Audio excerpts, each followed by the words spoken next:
Gente, hoje eu vou começar uma série nova. Vou falar sobre esquerdismo. E antes de eu ler aqui, se você nunca, nunca estudou sobre capitalismo, socialismo, fora da escola, se o único conhecimento político que você tem vem da escola, ou da Rede Globo, ou da mídia americana, por meio dos filmes, se você nunca estudou a Revolução Francesa, a Revolução Bolchevique, você nunca leu o Capital por si só, sem a influência da escola e da mídia.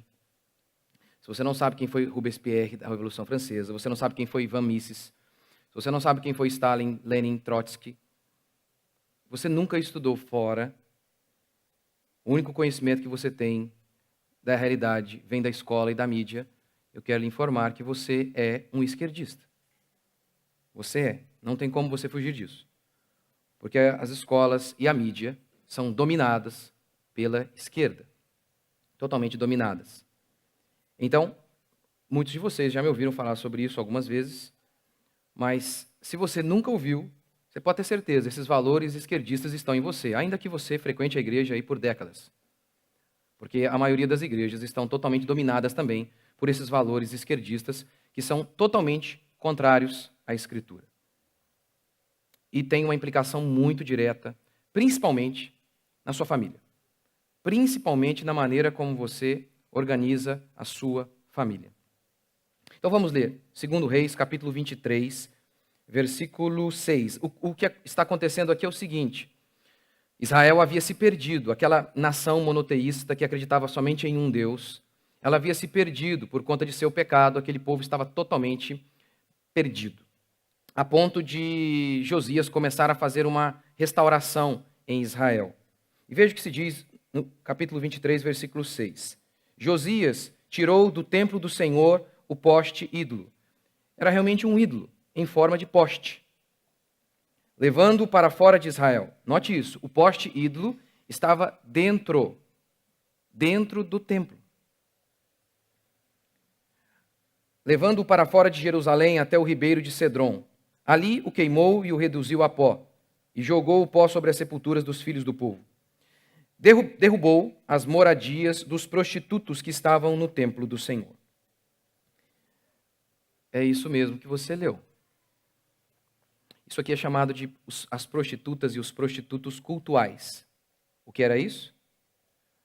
Eles acreditavam que por meio do sexo, eles obteriam o favor dos deuses. Por isso, então, aquelas pessoas iam para o culto e mantinham relações ali, no culto, vendo isso como algo sagrado. Uma coisa totalmente pagã, que estava onde agora? No templo de Israel. Dentro do templo de Israel. Não, isso não acontece mais hoje. Não há mais ídolos no templo. Não há mais. Nas igrejas evangélicas nós não vemos esse perigo. Meus queridos, sem uma imagem de gesso, há um ídolo em grande parte das igrejas cristãs em nosso país e no mundo, que se chama esquerdismo. Ele está ali, a um altar sagrado e intocável. Intocável. Experimente criticar este ídolo. Experimente, por exemplo, criticar o pastorado feminino, que é fruto do esquerdismo, do feminismo. Porque até o século XIX não havia uma pastora sequer em todo o mundo. Bastou surgir a primeira onda feminista no século XIX e começaram a surgir pastoras. Antes disso, ninguém possuía dúvida daquele texto extremamente explícito e claro, em que Paulo fala que não permite que a mulher exerça autoridade homem na igreja. Não há como ser difícil de entender um texto desse. Nunca foi. Nunca foi. Bastou o feminismo surgir, que é um braço do comunismo e da esquerda, para então pulular as pastoras nas igrejas. Experimente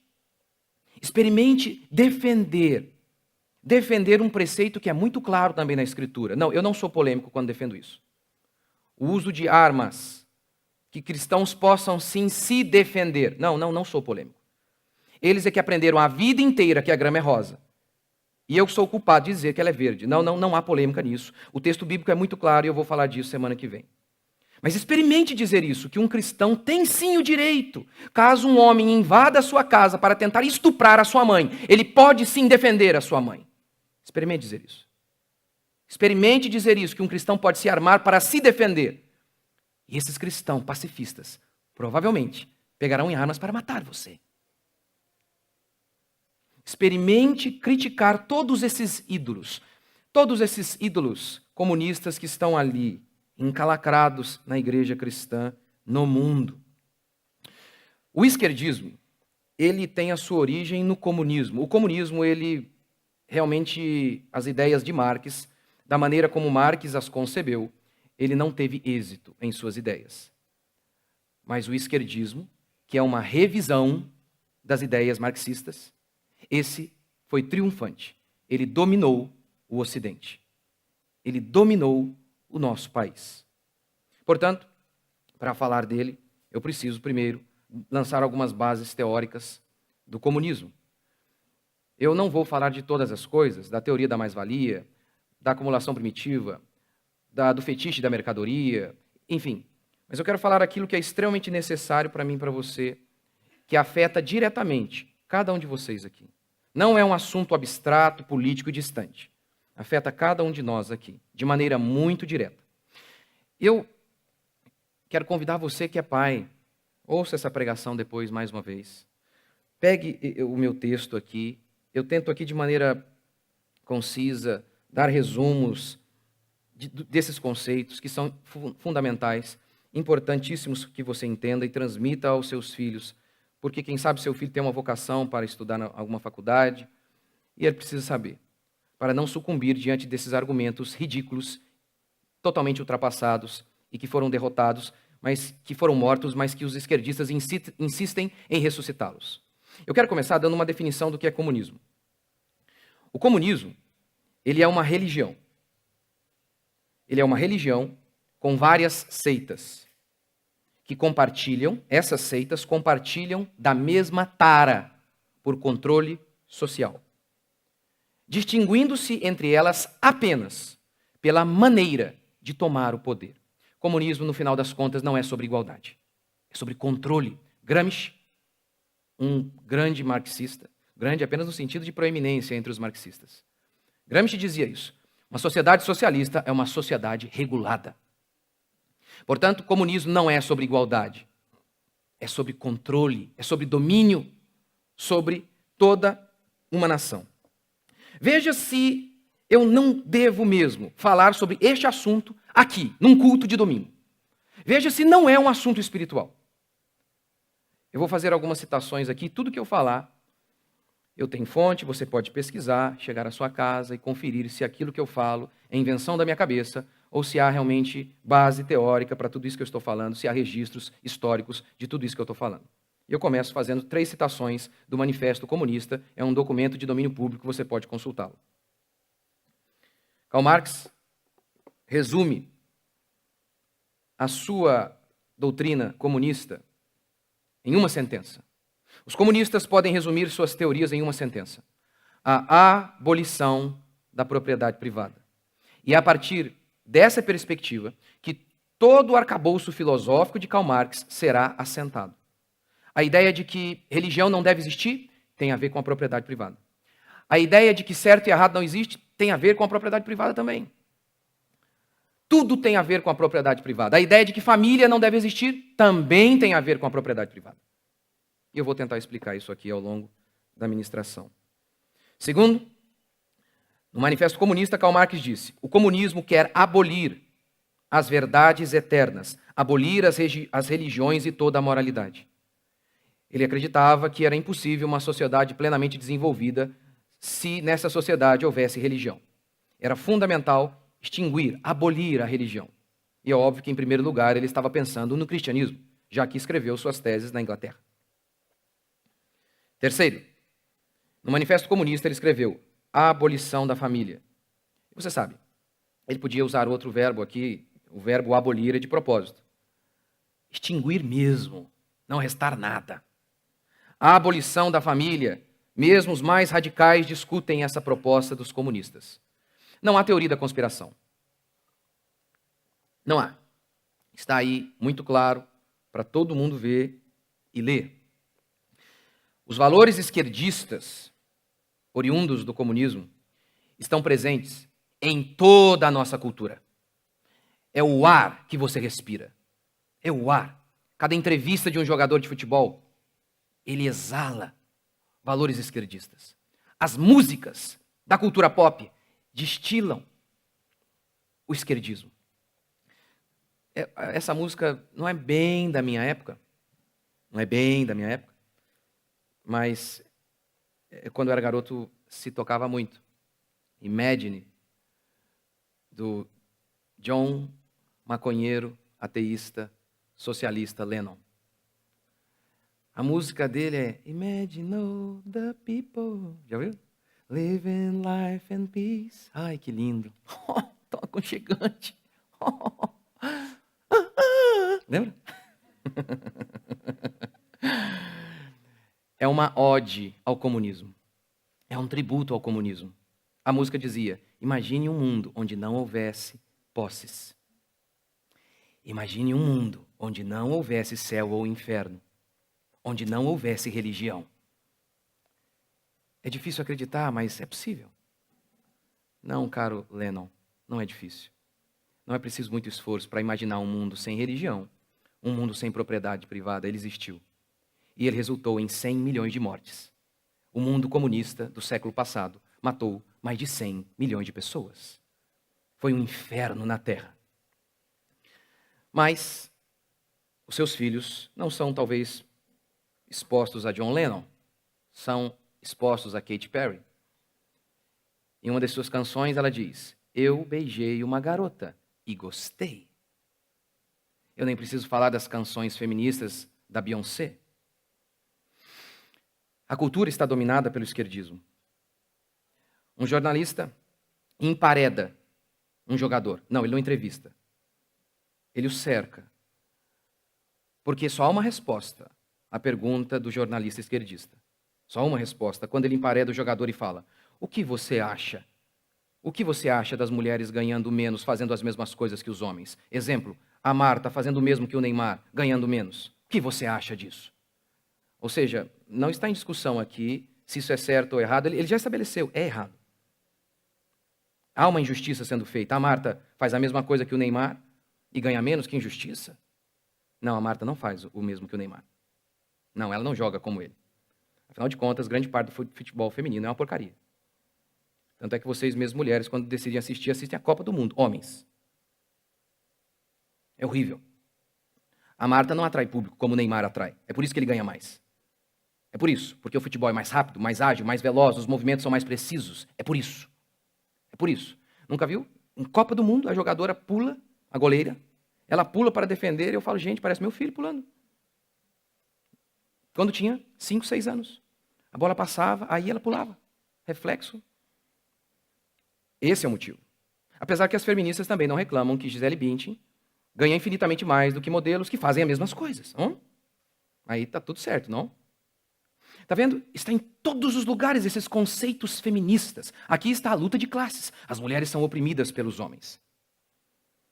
O youtuber critica o Bolsonaro ou um candidato de direita. E o seu filho imediatamente se torna expert em política. Sem nunca ter lido nada de política. Sem nunca ter ouvido Van Mises, a escola austríaca, o contraponto do comunismo. Não. E tantos outros autores que escreveram sobre isso. Nunca. Mas por conta do youtuber que falou algo, ele diz, agora eu não posso votar nesse candidato aí, ele é meio brabo. Que coisa. É o canto da sereia. Esse é um idiota útil, e o termo não é meu. Esse garoto, esse youtuber bonitinho, ele é um idiota útil, que nem ele mesmo estudou profundamente o comunismo, ele não sabe nada. Ele apenas é um papagaio que repete as ideias esquerdistas para ganhar dinheiro. Porque na mídia é assim, se você não bater continência para as doutrinas esquerdistas, você está desempregado. Experimente na mídia dizer que você é contra o homossexualismo. Você está desempregado. E é isso que eles fazem. E aí o garotinho que está lá ouvindo, Felipe Neto, Felipe Castanhari, esses comunistinhas, esses esquerdistas. E aí o menininho ouve e fala, tá vendo? É por isso que eu não posso votar num candidato de direita, porque eles são malignos. E se tornou expert em política naquele instante. É nada. Ele ouviu o canto da sereia, como aqueles marinheiros tolos que, seduzidos por todo aquele encantamento, eram levados para o fundo do mar e mortos. É o que acontece com esses jovens. E você ainda soma o fato de que eles estão o tempo inteiro entregues a professores marxistas, e é óbvio que o resultado disso é o seguinte: ou o seu filho vai negar a fé cristã, ou então ele vai procurar uma igreja moderninha, onde há o ídolo ali do esquerdismo. Então, quando o pastor esquerdista fala, aquele garoto doutrinado pela esquerda, pela escola, pela mídia, ele ouve a voz do seu Senhor, que não é Jesus, e se adequa àquela igreja de maneira muito fácil. É isso que acontece hoje. Então, eu quero tentar falar o quanto que o comunismo e o esquerdismo, na realidade, o que impera hoje é o esquerdismo, o quanto que o esquerdismo é uma desgraça. Eu quero tentar mostrar as diferenças e como eles venceram a batalha. Sim, eles já venceram. Eles estão no trono agora. Eles precisam ser tirados de lá. Eles não estão conquistando, eles já conquistaram. A mídia, as faculdades, o Supremo, aparelharam tudo. Tudo mesmo. Eu quero começar, então, falando em primeiro lugar sobre vou falar sobre 3 princípios que resumem bem o comunismo e que têm relação direta com a nossa família, com a nossa fé. Primeiro, o comunismo ele é contra a propriedade privada. É óbvio que no comunismo para Karl Marx, quando ele fala de propriedade privada, ele não está pensando de maneira imediata no seu carro, na sua casa. Ele está falando dos meios de produção, a terra, a ferramenta para se produzir as coisas, o maquinário e por aí vai.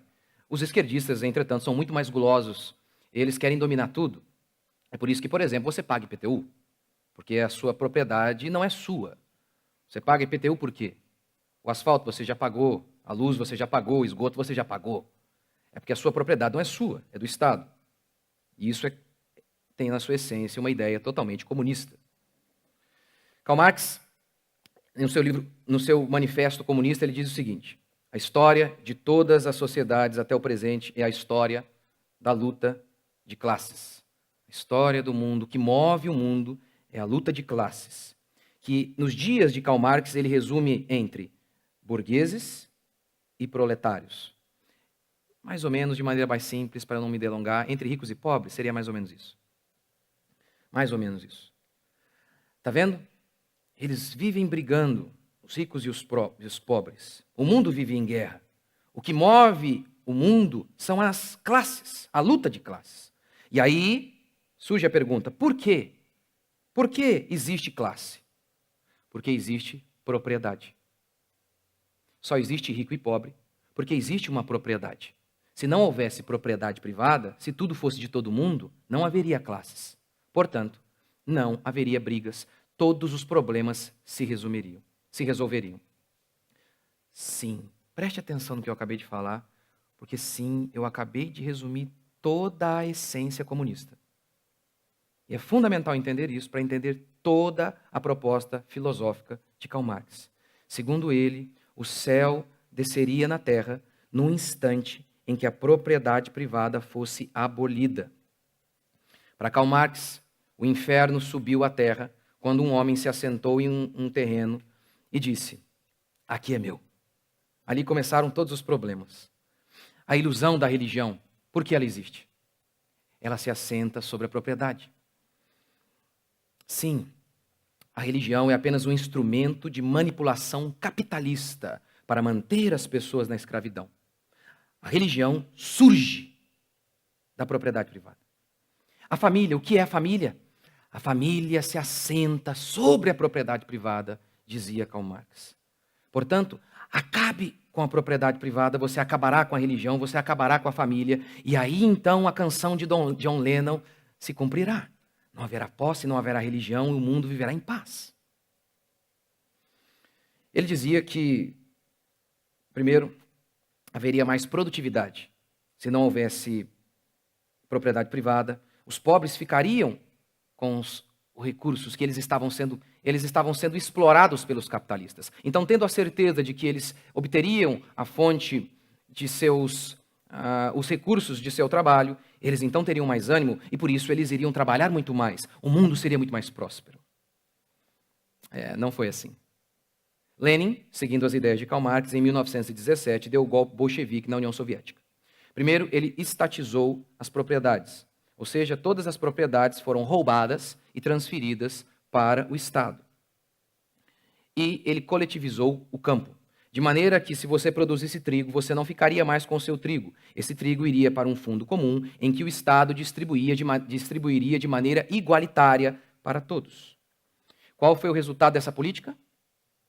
Mais de 100 milhões de mortos, a maioria de fome. Por quê?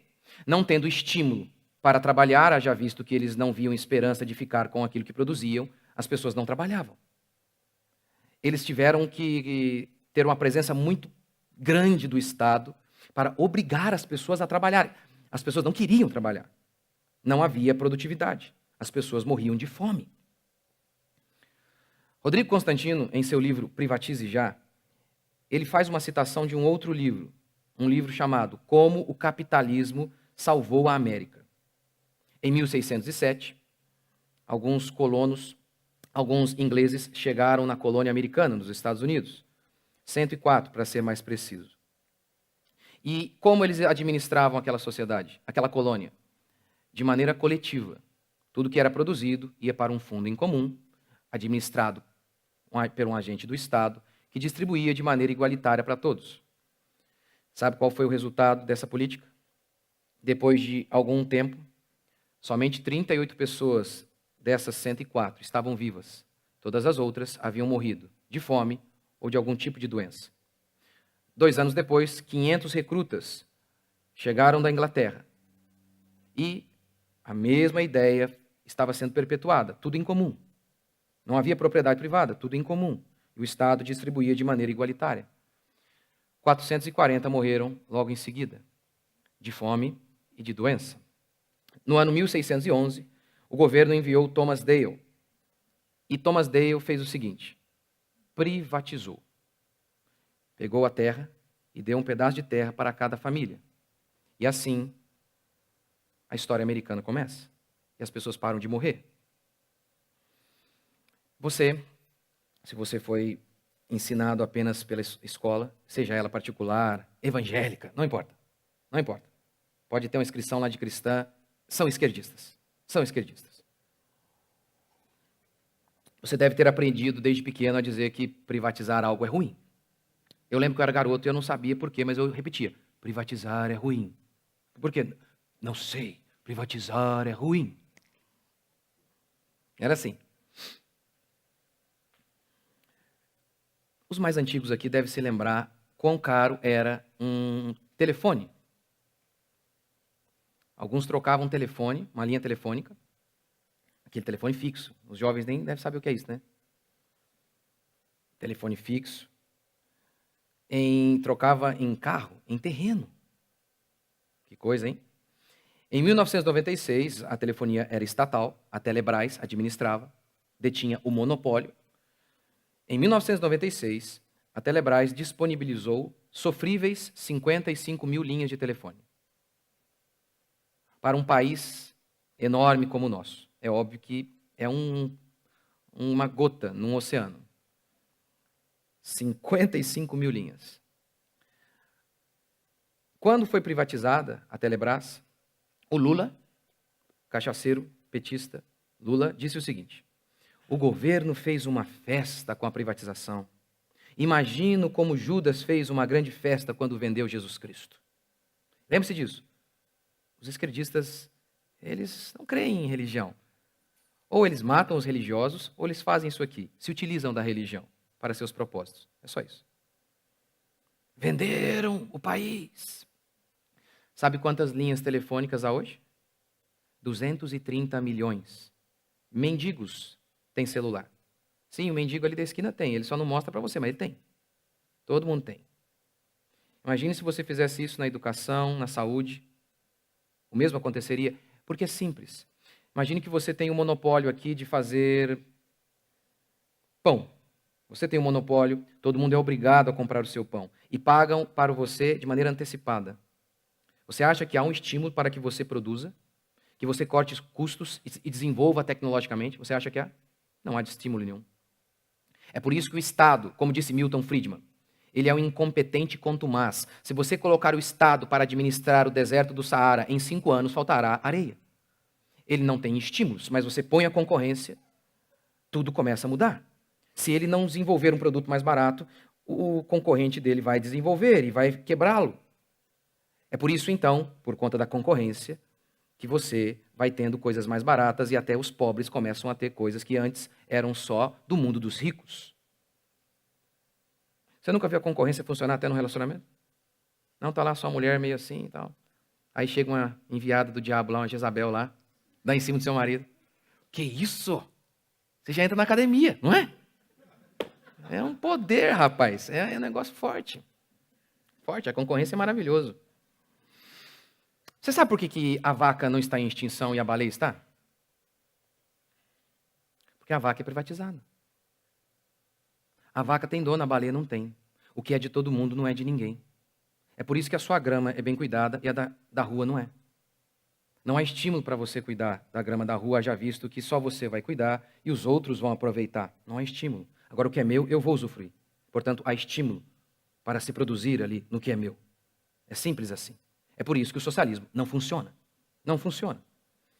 Quando Israel, o povo de Deus, chega a Canaã, como Deus organiza aquela sociedade? Porque muitos dizem que o cristianismo é socialista. Como Deus organiza aquela sociedade? Vai ser tudo coletivo aqui, tá bom? Vai ter um fundo em comum, todo mundo vai ganhar igual. É assim? Ou Deus chega e diz, haverá um pedaço de terra para cada família. Quando um rei chamado Acabe, o Estado, tenta roubar, pegar a terra, a propriedade de Nabote, Deus profere um terrível juízo contra ele. Isso é maligno? É maligno. Deus defendia a propriedade daquela família. Não tem nada a ver com cristianismo, socialismo, nada a ver. Somente aqueles que são superficiais no conhecimento do socialismo e aqueles que são superficiais no conhecimento do cristianismo é que dizem isso. Os próprios marxistas sabem que são antagônicos, por isso eles queriam extinguir a religião. Em Provérbios 22, 28, está escrito, não removas os marcos antigos que puseram teus pais. Muitos cristãos interpretam esse texto de maneira totalmente errônea, dizendo, tá vendo? Não remova aquela tradição da sua igreja lá, tal, e por aí vai. Não tem nada a ver com isso. O marco ali, contextualizando, é a nossa cerca, que a gente usa para marcar propriedade, delimitar propriedade. O sentido, então, é não invada a propriedade alheia. E é impressionante que há cristãos que defendem reforma agrária, que é apenas um eufemismo para roubo. É impressionante que cristãos defendam distribuição de renda, que é eufemismo para roubo. É impressionante. Segundo, Karl Marx dizia que se você acabasse com a propriedade privada, não houvesse mais rico, as indústrias e as propriedades, os comércios fossem todo do governo. É claro que no estágio final não haveria Estado. Primeiro, tudo seria tomado pelo Estado, e então a sociedade iria evoluir pela ausência da propriedade e o Estado iria desaparecer. Nunca funcionou. Para o socialismo acontecer, o Estado tem que ser gigante, opressor. Mas Karl Marx dizia, o ser humano vai ser mais humano se houver o socialismo, que é a extinção da propriedade. União Soviética, Camboja, Cuba, China, todos esses aplicaram o socialismo, com leves variações, como, por exemplo, o socialismo de Mao Tse-tung, ao invés de focar no proletariado para fazer o seu exército, focou nos camponeses. Essas são as ligeiras diferenças, por isso eu citei seitas. Mas tendo em comum a ideia horripilante de que a propriedade privada não prestava. Eles praticaram isso. Extinguiram a propriedade. E o que aconteceu? O adorável mundo novo veio? De maneira alguma. De maneira alguma. Era comum se praticar o canibalismo nesses países. Canibalismo. No Camboja, por conta da fome oriunda do sistema econômico vigente, o socialismo, as pessoas foram levadas a comer caracóis, cobra e formiga. Você que gosta de içá, comunista. Não, brincadeira. Mas eles comiam porque não tinham o que comer. Não tinham o que comer. Não, o mundo não foi bom. Os homens não se tornaram melhores, se tornaram quase animais. Os gulags eram os campos de concentração na União Soviética, onde aquelas pessoas que discordavam do regime eram levadas para lá. As pessoas que não queriam trabalhar eram levadas para os gulags. A maioria delas já morriam no próprio trem. A viagem até os gulags já eram horríveis. Horríveis. As pessoas ficavam em pé num vagão de trem extremamente exprimido, com muita gente. Elas eram obrigadas a defecar ali mesmo. Elas tinham que fazer as suas necessidades ali mesmo. Não comiam e muitas já chegavam mortas ao destino. As que chegavam, trabalhavam incessantemente. Quando alguém não conseguia trabalhar de tão exausto, era fuzilado ou deixado para morrer na neve. Não, o socialismo não produziu mais humanidade. Na China, um homem foi espancado até a morte porque o seu filho pegou um pedaço de comida. Foi espancado até a morte. Mentira. O socialismo não tornou os homens mais humanos. E por fim, outra profecia errada de Karl Marx é que ele disse que no estágio final do socialismo, que é o comunismo, essa seria a diferença aí, socialismo para comunismo, é apenas a nomenclatura para definir o final do socialismo. O final do socialismo era esse, a ausência de propriedade privada. Primeiro, o Estado ia crescer muito, tomar todas as propriedades e administrá-las. Mas com o avanço da sociedade socialista, o Estado iria desaparecer. Os homens seriam tão evoluídos que não seria mais necessário essa força opressora chamada Estado. Não haveria mais Estado. Não se cumpriu. De maneira alguma isso se cumpriu. De maneira alguma. Pelo contrário. Pelo contrário. Para que o socialismo acontecesse, era fundamental um Estado gigantesco. Primeiro, para roubar a propriedade alheia, porque as pessoas não queriam entregar a propriedade. Roubar. Inclusive os camponeses se revoltaram. Houve muitas brigas e muitos eram levados para os gulags por não aceitarem as propostas socialistas. Segundo, era necessário mais e mais Estado para obrigar as pessoas a trabalhar. Obrigar. Ah, estou morto de trabalhar. Não, lá era morto se não fosse trabalhar. Era isso. E por fim, era necessário uma presença maciça do Estado em toda a sociedade para perseguir os dissidentes, aqueles que eram contrários ao regime. E muitos foram fuzilados em Cuba, Coreia do Norte, China e por aí vai. O Estado, de acordo com a Bíblia, o Estado bíblico, o governo bíblico é aquele de juízes, onde o governo existe apenas para julgar. Você se lembra quando Israel pede um rei? O que Deus diz para o povo? Hoje vocês são livres. Hoje vocês são livres. Mas se vocês tiverem um rei, vocês não serão mais livres. Vocês vão ter que produzir para ele. Entregar seus filhos a ele. Hoje vocês são livres. Quando o Estado é pequeno e tem apenas a função de julgar, você é livre. Do contrário, você é sempre escravo. Quando o Estado pega não apenas o poder da espada, mas do arado, o giz, da educação, a economia. Quando o Estado se torna gigante, você se torna pequeno. Sempre é assim. Sempre é assim. Durante o regime de Faraó, o mundo inteiro experimentou fome. E Faraó era o único que tinha dinheiro, comida.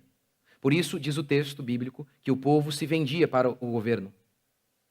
Quando o Estado é grande, quando o Estado é gigante, você se torna escravo e pequeno. É sempre assim, sempre assim. É que às vezes você se habitua, você já se tornou um escravo que aceita isso. Onde já se viu isso? Vou citar só um exemplo aqui, bem básico. Há uma salinha ali em cima que era para ser para mim. E como a minha necessidade era bem pouca, a gente decidiu fazer pequena. O engenheiro falou, ótimo, dá para fazer, sem nenhum problema estrutural, ok, certinho. Mas o Estado não me deixou, porque ele que é o dono. Não pude fazer.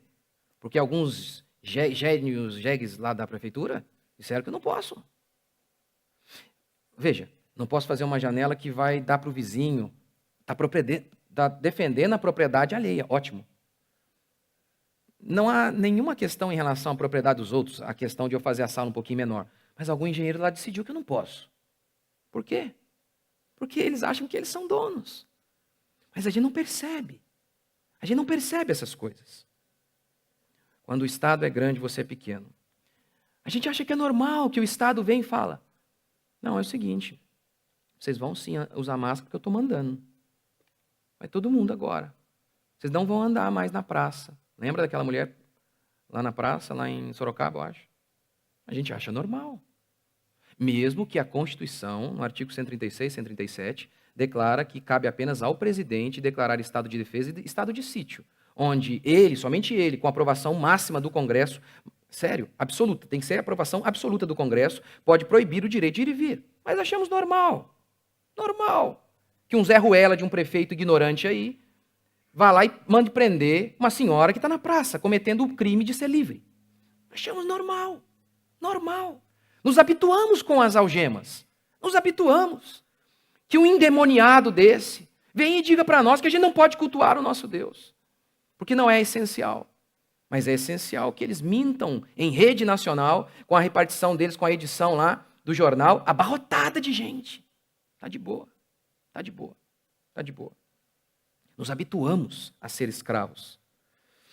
O poder corrompe, o poder absoluto corrompe absolutamente. Já ouviu essa frase? O significado dela é o seguinte: quando há poder, há uma tentação de que você se corrompa, mas quando há poder absoluto, aí não há tentação. Você vai se corromper.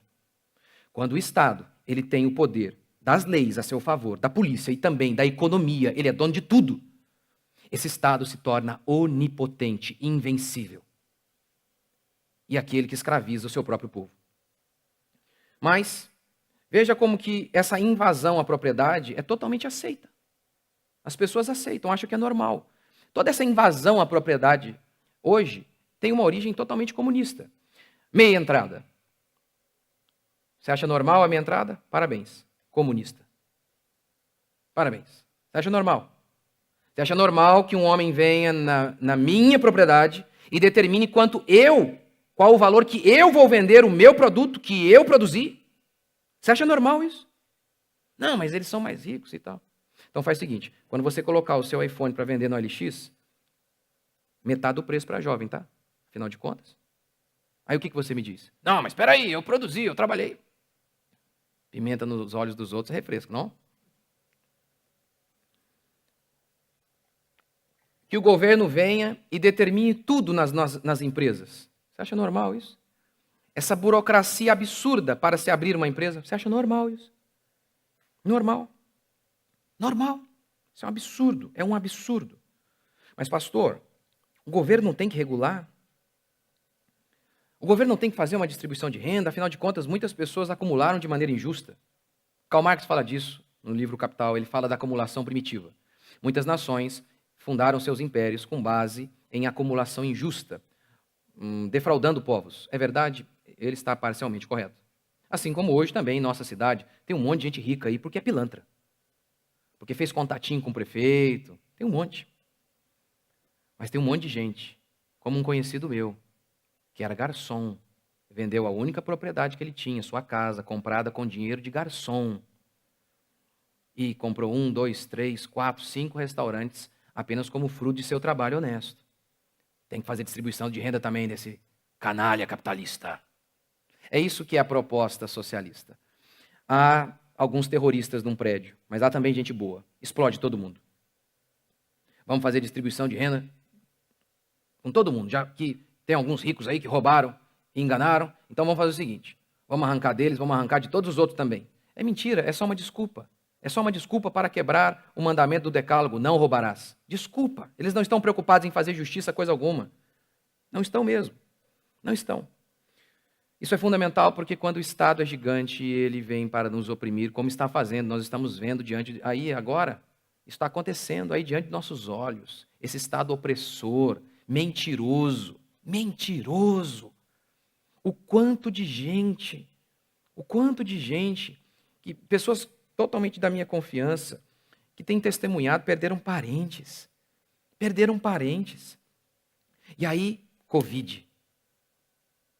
Parece, já assistiu aquele filme Tropa de Elite? Quando o cara morre lá na... O cara morre na... Levou um tiro, tem lá uma perfuração. Aí, na praia. Só que eles não querem deixar aquilo ali, porque fica ruim, né? Morreram 10 pessoas aqui, homicídio aqui na nossa região, então nosso pelotão, nosso batalhão não está cuidando bem. Então o que eles tinham que fazer? Inventar que o cara não foi assassinado ali, né? Lembra aquela cena? Aí o cara traz o relatório lá, o cara morreu aqui, não, foi assassinado, tem perfuração. Na praia, afogamento. Lembra? É o que acontece hoje. O cara morre lá, teve uma pessoa que morreu atropelada. Acho que foi o Rodrigo Bocardi até que falou. Atropelada! Covid. O irmão de nossa igreja faleceu, infarto na casa dele. O bombeiro falou para ela, fecha tudo, aproveita o máximo que você pode. Porque pela minha experiência, vão dizer que é Covid. O pai de uma irmã aqui morreu câncer, engasgado, com purê de batata. E aí, o governo falou, Covid. Esses caras nos oprimem, nos dominam. Engolem a nossa existência, nos proíbem dos nossos direitos mais básicos, tudo em cima de mentira. E nós achamos normal. Proíbem as pessoas de cultuar o seu Deus. É um absurdo. É um absurdo. Segundo, o comunismo é contra a religião. Marx era materialista. Isso significa dizer que para ele a única coisa que existe é a matéria. Não existe Deus, não existe espírito. Não existe. Que alma, que pensamento. Pensamento é apenas mais uma ilusão da matéria também. O pensamento está para o cérebro, assim como o xixi para o rim. Enfim, é isso. Não tem nada. Tudo é uma ilusão. Pegou ou não pegou a contradição? Não pegou? Então eu vou desenhar para você. Se tudo é ilusão, o socialismo também é. É óbvio isso. Se tudo é um devaneio, o socialismo também é. Por que não?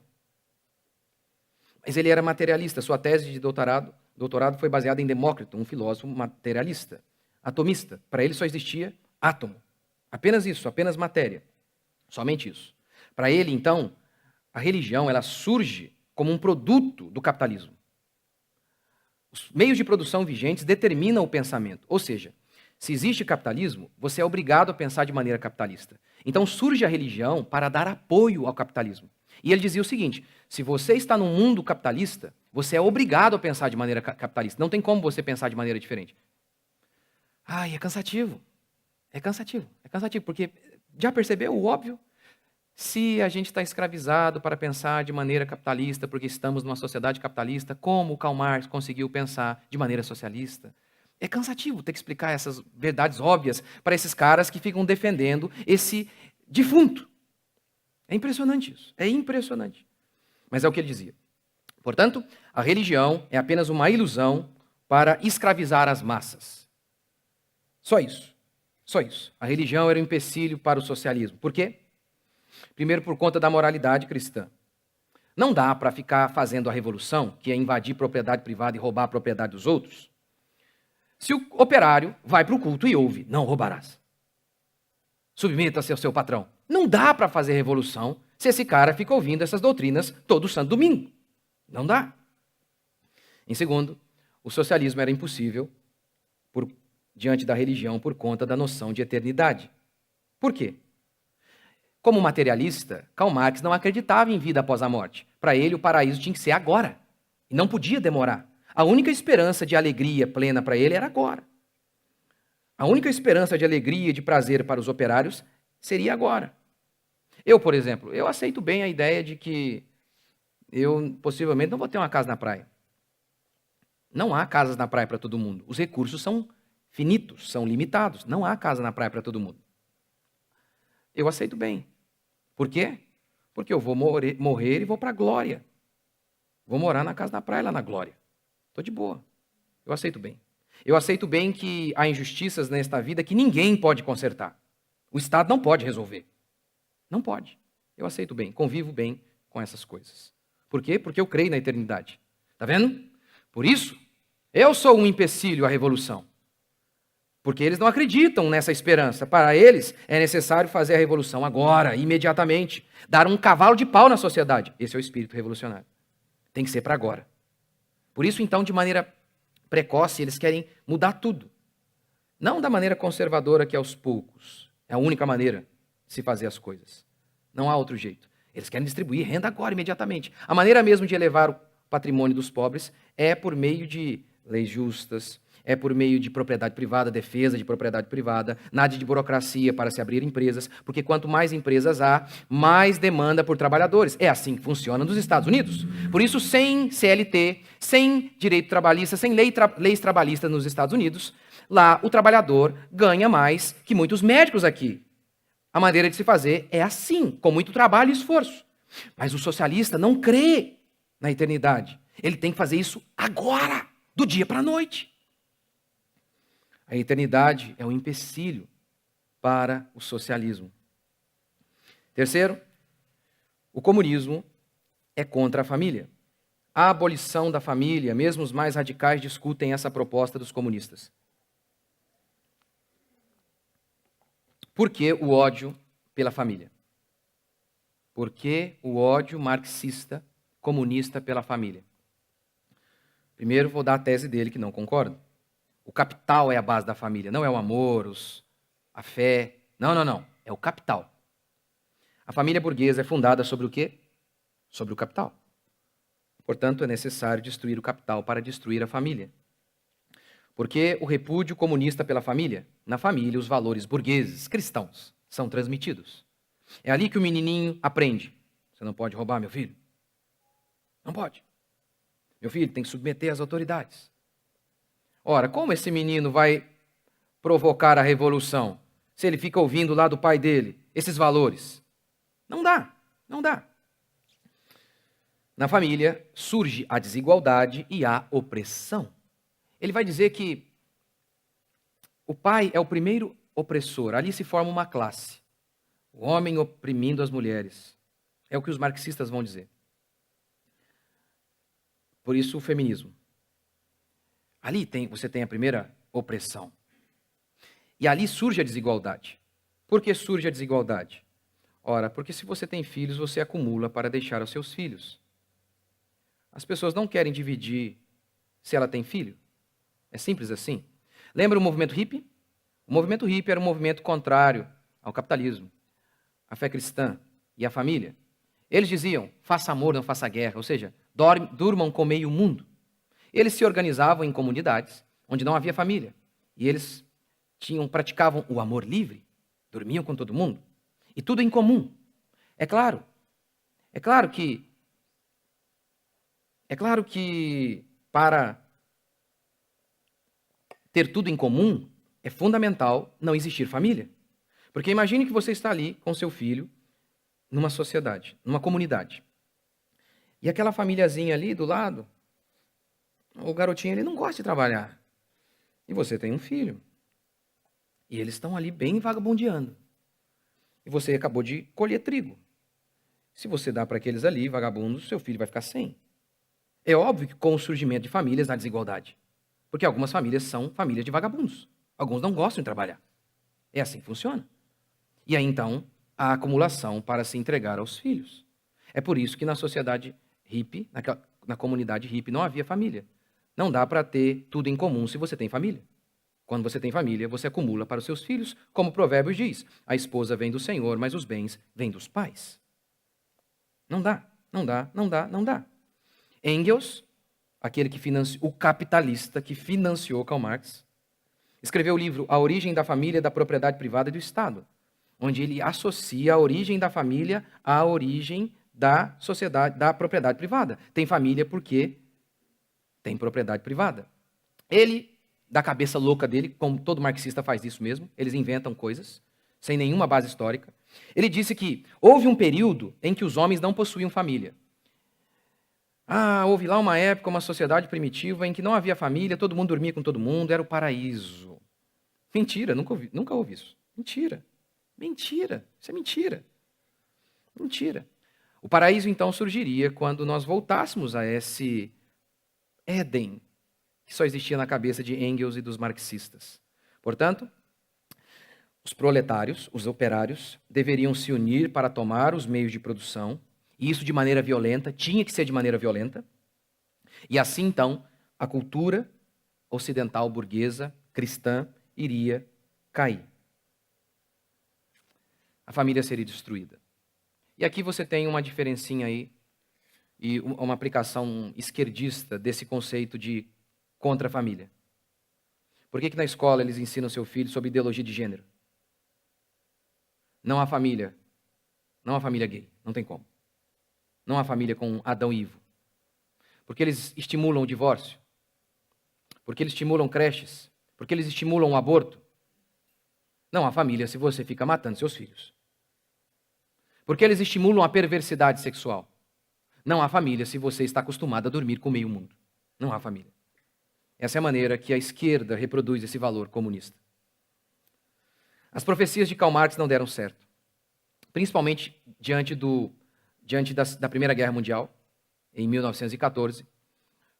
Ele profetizou que os proletários, diante da opressão capitalista, os operários, eles iriam se unir e provocar a revolução. Operários de todo o mundo, univos, disse Karl Marx. Mas não aconteceu. Pelo contrário, a situação econômica foi melhorando. Conforme as nações iam se industrializando, o salário dos trabalhadores foi aumentando. E por isso eles não fizeram nenhuma revolução socialista. Tudo aquilo que Karl Marx disse não se cumpriu. Pelo contrário, eles, ao invés de se unirem como classe, eles se uniram como nação. Na Primeira Guerra Mundial, eles defenderam a sua pátria e assim lutaram contra outros operários. Por isso, veio uma crise mundial em todos os intelectuais do marxismo. Eles queriam entender por que isso aconteceu. Por que os operários não fizeram a revolução? Por que eles ficaram tão passivos? Por que eles não abraçaram a causa socialista e se revoltaram contra os seus patrões? E aí vieram os revisionistas, que vieram tentando explicar essa situação. E dentre várias escolas, a Escola de Frankfurt, a social-democracia, a Sociedade Fabiana e por aí vai, um dos personagens mais centrais nessa história se chama Gramsci. Gramsci. Por que os operários não fizeram a revolução? E Gramsci, como outros também, responderam: eles estão dominados pela cultura burguesa. E Gramsci dizia: essa cultura burguesa é, acima de tudo, assentada em cima da religião cristã. Eles estão dominados por esses princípios. Por isso eles não fizeram a revolução.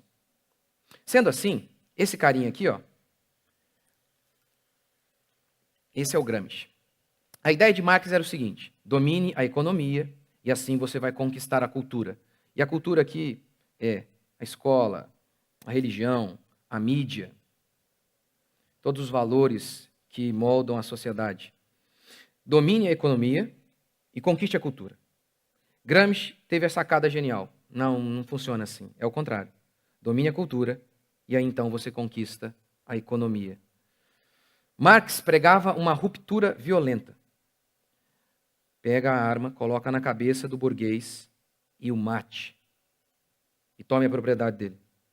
Gramsci disse: não, isso não funciona. Não tem funcionado. Faça o seguinte: doutrine-os na escola, pela mídia. Domine-os. Ensine os valores comunistas a eles, de maneira que eles vão aceitar naturalmente essas doutrinas. Naturalmente. De maneira que eles vão falar assim, sabe, sem nenhuma vergonha, de valores totalmente comunistas, sem pesar na consciência. Sem pesar. Vão falar de distribuição de renda de maneira totalmente natural. Vão aceitar a meia entrada de maneira natural. Sobre reforma agrária de maneira natural. É cada absurdo que aqueles caras da Rede Globo falam. É cada absurdo. E eles falam assim, numa cara assim lavada. Por quê? Foram dominados. Totalmente dominados. Você domina a cultura e transmite os valores comunistas sem que os homens percebam. Essa era a doutrina de Gramsci. Foi essa doutrina que venceu. Essa doutrina que venceu. Marx, isso é daí que surge o esquerdismo. Aí você vai tendo a diferença aí de marxismo para esquerdismo. Marx pregou a revolução armada e imediata. A esquerda, oriunda de vários movimentos, principalmente aí de Gramsci, A esquerda diz, não, a revolução tem que ser lenta e pacífica. Lenta e pacífica. Ao invés de fazer através de um cano de revólver, vamos fazer através de um giz, lá na escola, doutrinando a criançadinha.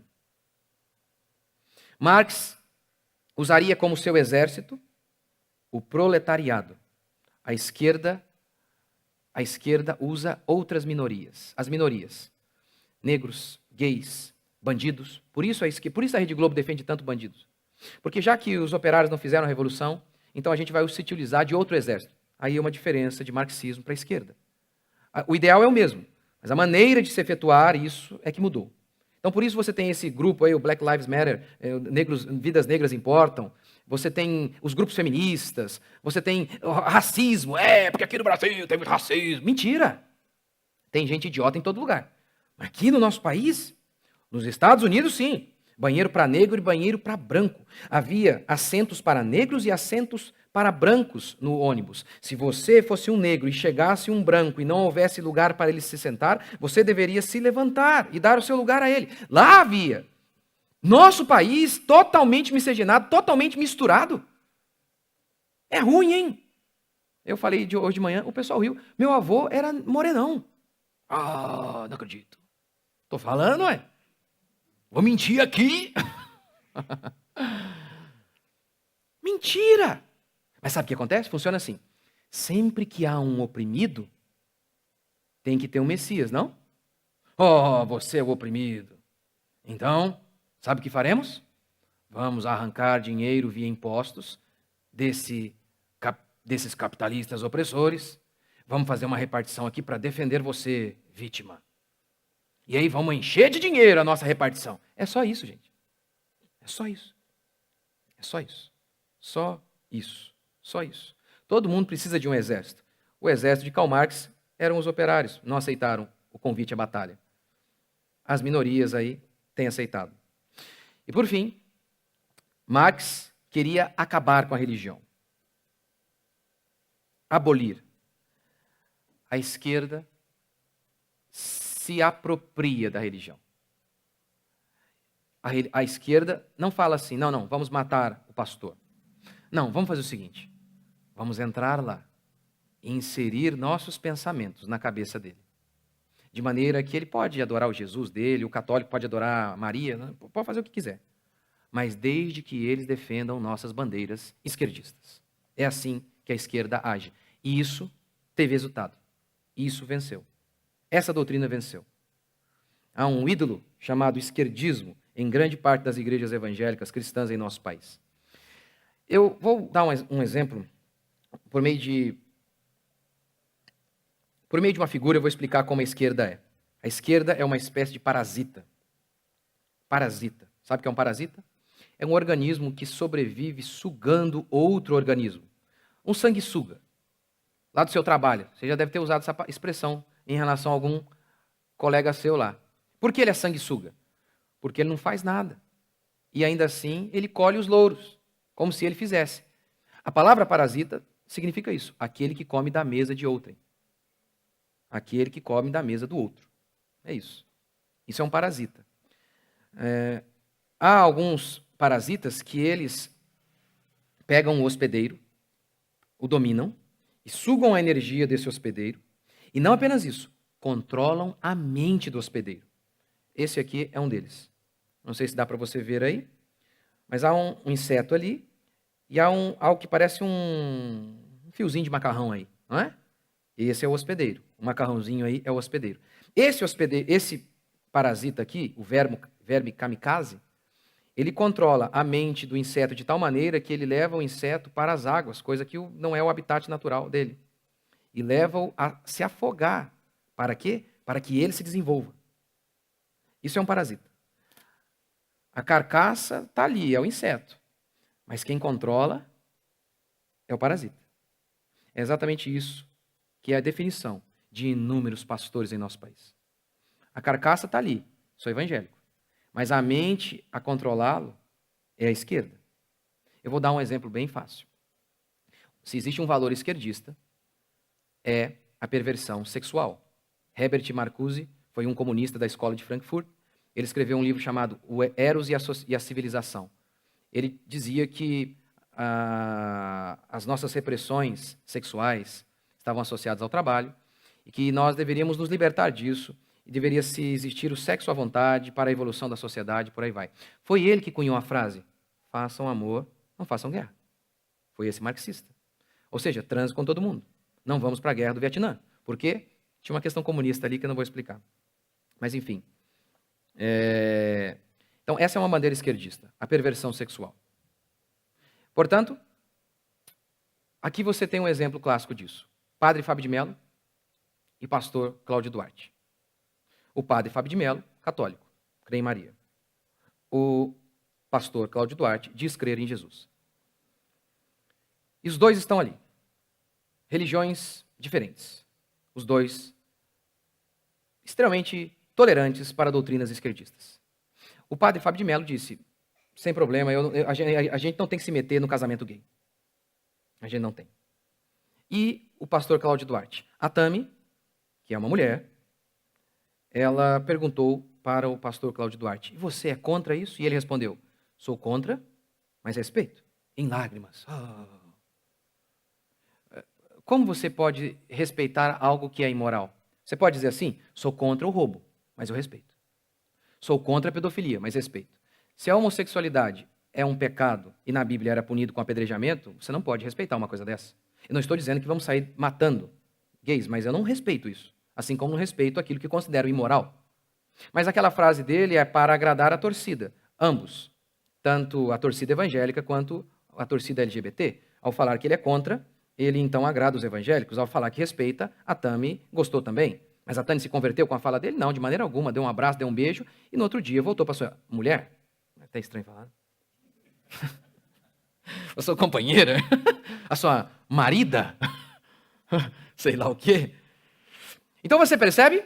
Tem aqui um pastor, você tem aqui um padre, mas os dois batendo continência para a doutrina esquerdista. Ai deles em dizer, não, isso é abominável.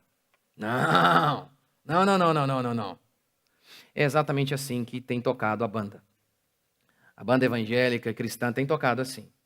Eles estão ali defendendo Jesus, aparentemente, mas a mente a controlá-los é esquerdista.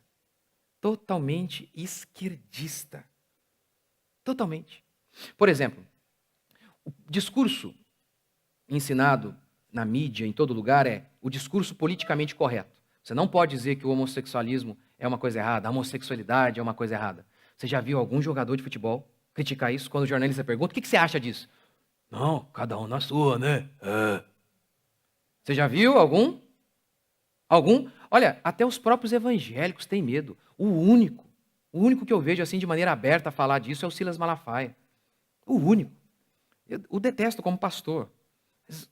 É horrível. Quando ele começa a pregar a Bíblia, esquece. Mas falando de política, pelo menos tem coragem. Em relação a um monte de pastor que prega de maneira correta, é um bando de banana, frouxo. Frouxo. Bando de frouxo. Ninguém fala nada. Nada. É o óbvio do óbvio. Porque é o discurso politicamente correto. Não pode falar o óbvio, que a Tami não é um homem. Você acredita nisso? Você acredita nisso, gente? Eu fiz esse vídeo, né, sobre a Tami e não contei aqui já, não fiz nenhuma piada de nada de piada, não zombei. Eu só falei isso. A Tami não é um homem, gente. E aí, sabe o que eu ouço? Olha o que eu ouço. Algum irmão conta, né? Estava lá falando com um parente meu, qual a igreja que eu frequento. Qual igreja você frequenta? Resgatar. Quem é o pastor? É o pastor Rodrigo Mocelin. Já dá aquela, né? É aquele pastor polêmico? Eu sou polêmico? Por falar que uma mulher é uma mulher? Você acredita nisso? Chegamos nesse nível. Falar o óbvio é polêmica. É claro, como eu disse, quem está acostumado a ouvir que a grama é rosa, fica chocado quando alguém chega e diz, não, é verde. É verde. Então você tem esse discurso politicamente correto. Não pode falar que um homem é um homem. Não pode dizer isso. Lembra quando o Enéas falou? Ora, se a sociedade for gay, ela vai deixar de existir. Aí o jornalista falou, com base no que você diz isso? Aí, ô louco, meu, que isso? Como assim? Você não sabe, homem com homem não se reproduz, você não sabe. Ok, esse é o discurso politicamente correto. Sabe qual que é a cara gospel dele? Sabe qual é? Não julgueis. Oh, esse pastor não tem amor ao expor. Você não tem que ficar criticando, porque Jesus disse que não veio condenar. Não, o que eles precisam é de abraços. Vamos ficar no semáforo dando abraços. É isso que as pessoas precisam. Um dia eu estava lá e a pessoa com a mãozona lá, né? Jesus te ama. Nossa, mas até coçou assim. Eu falei, olha, é o seguinte, mas tem um versículo lá que diz que Deus abomina o homem mau. Como é que é isso? Hã? Como é que é isso? Explica para mim isso aí. Está dizendo que Jesus me ama para mim? Você nem sabe quem eu sou. A pregação para o pecador não é Jesus te ama, é arrependa-se. É isso que ele precisa ouvir. Mas aí o pecador estava lá no carro dele lá. Estava meio mal, sabe? Acabou de trair a mulher dele. Tá até um pinguinho de culpa. Não tanto porque na nossa sociedade perversa, ele estava até mais ou menos, mas, sabe, tinha uma pulguinha ali. Aí, Jesus te ama, do jeito que você é. Ele, rapaz, estava até mal, agora estou melhor. Que delícia. O gay, ele ouve isso. Jesus te ama, não te critica. E o cara estava lá, no carro, até pensando, será que é certo o que eu faço? Mas agora o crente falou para mim que Jesus me ama do jeito que eu sou. Por isso existem gays que se dizem cristãos hoje. Esse é só um exemplo. O pastorado feminino, a ideia de que você não pode defender sua casa. Tudo isso que está presente na fé cristã. Eu escrevo posts aí, esses dias eu fiz, eu acho que um post dizendo assim, uma nação desarmada é uma nação debaixo da ira de Deus. E vou tentar provar esse meu argumento domingo. Esse argumento é baseado... Não, venha domingo. Venha domingo. Aí eu escrevi isso. E aí, crente, gente. Crente. Você tá doido? Que é isso? Que absurdo. Loucos para me matar. Eles que são puro paz e amor. Loucos, loucos, loucos, loucos. Semana que vem, vou falar sobre armamento. Depois vou falar sobre a mulher e a relação dela com o trabalho e outros assuntos que têm uma ligação direta com cada um de vocês aqui. Cada um de vocês. Eu não sei se nós poderemos se armar, porque eu, por exemplo, você acredita que eu não passei no psicológico? Olha aí.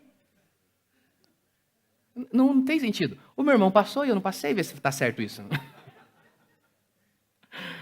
Olha, o Deilton foi fazer o psicológico para ter arma, né? Gente, olha que vai. Talvez eu seja psicopata mesmo, quem sabe. Mas o Deilton, aquele rapaz é o amor em pessoa, gente. Eu não conheço um cara com um coração mais bondoso que aquele menino. Não conheço. Não, eu não estou muito preocupado apenas com isso. Talvez a gente nunca vai conseguir ter essa liberdade. Pelo menos, talvez, espero que o Bolsonaro consiga, mas não sei se vai conseguir. Mas eu quero falar de coisas que afetam você, seus filhos. O desarmamento é uma desgraça. Uma desgraça. Podendo você ter armas ou não, quero mostrar para você que um monte de conceitos esquerdistas estão aí nos destruindo. Portanto, meu desejo é que você volte semana que vem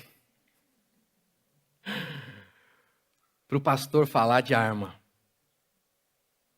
Eu desejo que você volte na outra semana também para eu falar de família.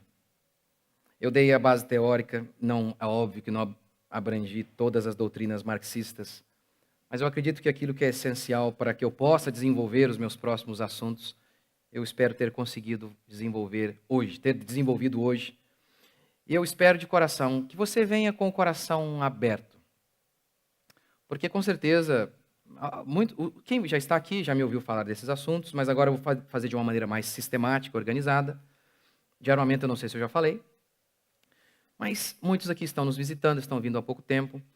Eu não sou Deus, é óbvio que eu posso errar, mas eu desafio você a vir, mas vir de coração aberto, analisar aquilo que eu vou falar, confirmar os dados históricos que eu vou lhe dar, as fontes, e ver se aquilo que eu falo tem sentido. Porque essas minhas pregações, em qualquer igreja cristã deste país, na maioria delas, há boas igrejas ainda, graças a Deus, mas na maioria delas, esses preceitos que eu vou ensinar aqui são tão óbvios e claramente cristãos. Pregá-los em grande parte das igrejas evangélicas do Brasil é atestar a morte do pastor. Esses cristãos pais e amor estariam dispostos a espancar pastores que pregam o que eu vou pregar para você nas próximas semanas. Meu desejo é que você seja instruído, que você pegue isso aqui, ensine aos seus filhos, e quando ele for atacado em sua fé lá na escola ou na faculdade, você mostre para ele, olha, as doutrinas marxistas são ridículas. Todas elas foram caindo por terra, uma a uma. Uma a uma. A fé cristã é que é a verdade. A fé cristã, sim, é o terreno sólido sobre o qual você deve edificar a sua vida. Eu tenho falado desse assunto, e eu encerro aqui agora. Estou falando dele porque, para mim, o maior adversário da fé cristã nas últimas décadas e talvez aí 2 séculos, se chama comunismo e atualmente esquerdismo. Eu não tenho nenhuma dúvida em relação a isso. Há um ídolo chamado esquerdismo no centro da igreja, no meio do templo. E ele precisa cair. Mas eu sei que muitos homens não têm coragem de tocar nessa coisa sagrada. Mas que Deus nos dê graça para tentar fazer como aqueles homens corajosos, como Gideão, que quebraram esses ídolos. Que Deus nos dê graça para que possamos pregar e difundir as ideias cristãs. E para que Deus também nos ajude a compreender e nos dê fé para praticar o que a Escritura ensina.